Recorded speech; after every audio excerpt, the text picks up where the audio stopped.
welcome to this week's edition of World Crisis Radio. This is Webster Tarpley speaking to you from Washington, D.C., and we have three large complexes to begin with here.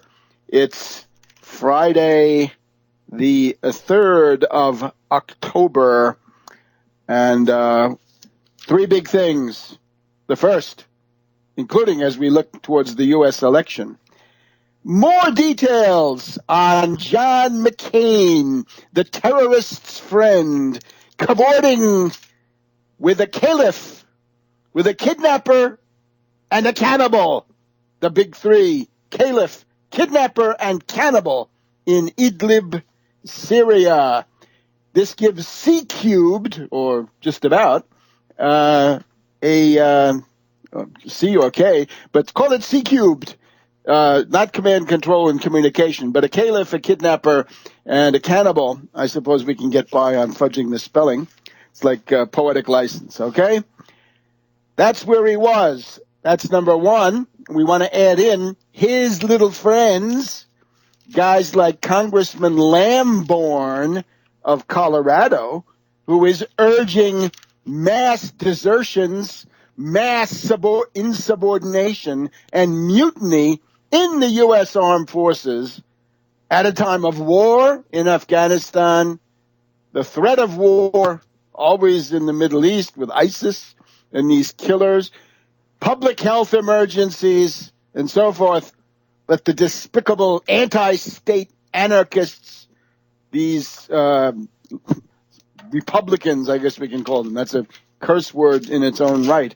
Lamborn and company, and he says some of us are attempting to foment the collapse of the U.S. Armed Forces. On the whole, not a good thing, right? Would help lawless elements. I guess that's who they represent these days. And William Crystal going on one of the Sunday blabs, I think it was Face the Nation, whichever one it was, last Sunday, giving the phone number of the Weekly Standard and inviting disgruntled intelligence community types to call in. Oh my God, are we back to Valerie Plame? Are we back to massive leaking? You can see Crystal doesn't give a damn. He was a hypocrite, right? Saying, oh, Snowden's the end of the world. And then he turns around and says, oh, now we've got to have leaks to discredit Obama. This is all about as fake as Bell Hodges' charm offensive, his friendship tour around the world. Remember Bell Hodge? We were on his case already in the spring of 2011. He's going around. Maybe he'll meet McCain. I can't imagine that he wouldn't, and I'm quite serious.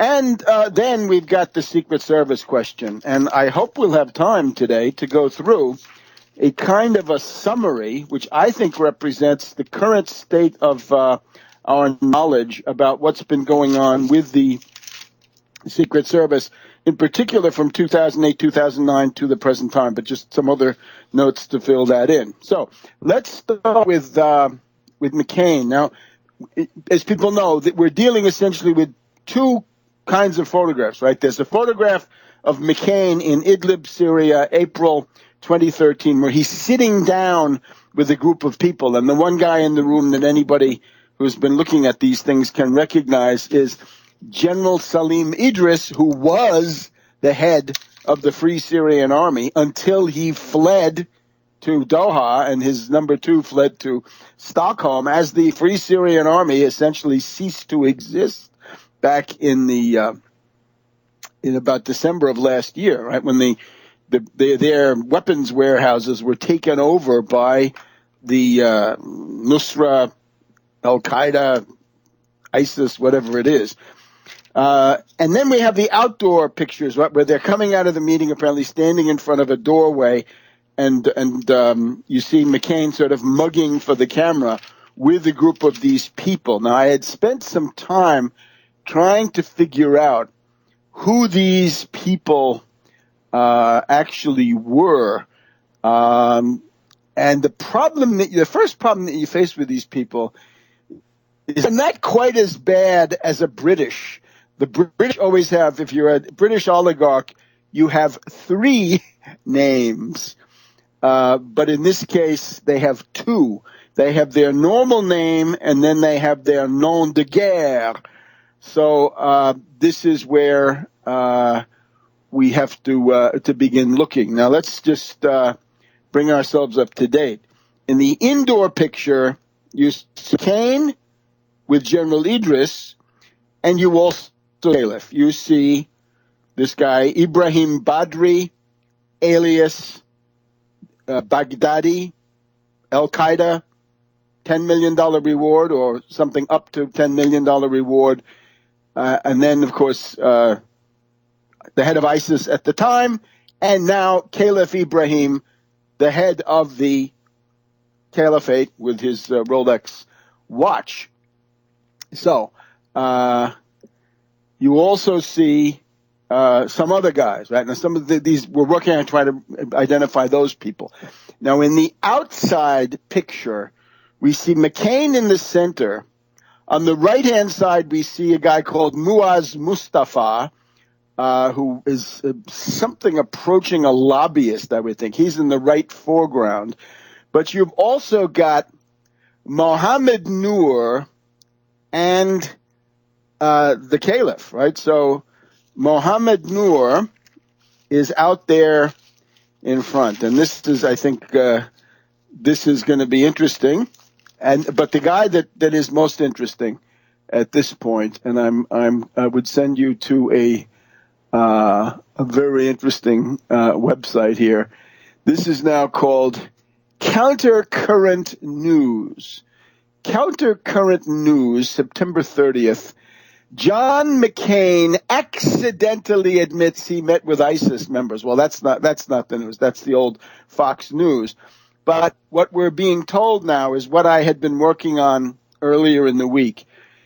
In the pictures that were taken of McCain with these people, to the far left of the promo picture, then distributed by ISIS-linked rebels, by these crazies, we see a guy called Khalid al-Hamad. So it's KHALIDAL-HAMAD. Now, sometimes you're going to see Hamad, H-A-M-A-D, sometimes H-A-M-I-D. There are other variations. I've told you before, transliteration of Arabic into the Roman alphabet, any language, very tough to handle, right? But this guy standing at the extreme left with McCain out in front. It's actually funny. This is the cannibal. The cannibal. This is the guy, as the head of one of these brigades, supposedly of moderate terrorists. He's the guy who killed an Assyrian soldier, cut him open, ripped out heart and a piece of lung, and bit into that and chowed down for the cameras. The cannibal. Yes, indeed. McCain met with the cannibal. Now, the problem with identifying this, as I experienced it, is this guy has two names. He's Khalid al-Hamad, H-A-M-A-D, H-A-M-I-D, and he's also Abu Sakkar, A-B-U-S-A-K-K-A-R. And you'll see variations on that, too. You got to expect the vowels are going to kind of vary, okay? So you got to use other spelling variations. Getting into this, you see the problem of keeping a database of these terrorists because of the spelling, right? How are you going to do it? But anyway, there he is. Now, this is funny. McCain is in the center of a group of 5 people in one photograph. All the way on the left, the cannibal. And once again, Abu Sakkar, Khalid al-Hamad. Between McCain and the cannibal is the Caliph. That's Badri, Baghdadi, Caliph Ibrahim. Oh my God, and there's more. We'll be back in a minute on World Crisis Radio.